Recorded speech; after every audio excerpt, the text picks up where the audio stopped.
මුළු දවසම වැඩ කරලා ඔයාටත් මහන්සියද?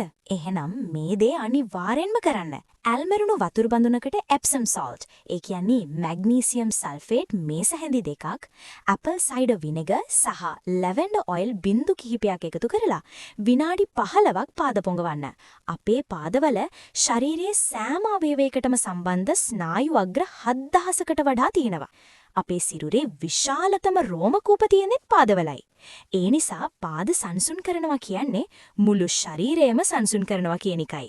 ඒ නිසා පාද පොඟවන එකෙන් සිරුරේ විෂ ඉවත් කරන වසා පද්ධතිය, ඒ කියන්නේ ලිම්ෆැටික් සිස්ටම් ක්‍රියාත්මක වෙනවා. රුධිර ගමනාගමනය වැඩි වසා පද්ධතිය මකින් සිරුරේ අහිතකර විෂ සහ අපද්‍රව්‍ය ඉවත් කිරීමේ ක්‍රියාවලිය වේගවත් වෙනවා. නිින්ද නොයාම දුරු කරනවා වගේම පාදවල ඉදිමුම සහ වේදනාවත් නැති කරනවා. මැග්නීසියම් සල්ෆේට් මාංශ පේශි වේදනාව අඩු කිරීමට සහ සිරුරේ ආතතිය නැති කිරීමට උපකාරී වෙනවා.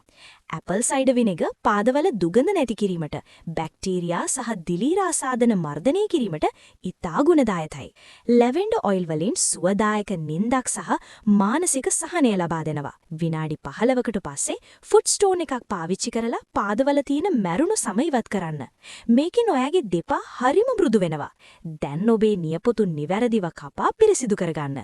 මෙම සත්කාරයෙන් පස්සේ පාද හොඳින් පිසදා ගන්න. තෙතමනේ රැකගන්න අනිවාර්යෙන්ම බොඩි ලෝෂන් එකකට කැරට් ඔයිල් බින්දුවක් මිශ්‍ර කරලා ආලේප කරන්න. මේ සරල පුරුද්දෙන් ඔයාගේ ලස්සන වගේම සෞඛ්‍යයත් රැකගන්න. මේ වගේ තවත් රහස් දැනගන්න අදම අපේ පේජ් එක ෆලෝ කරන්න.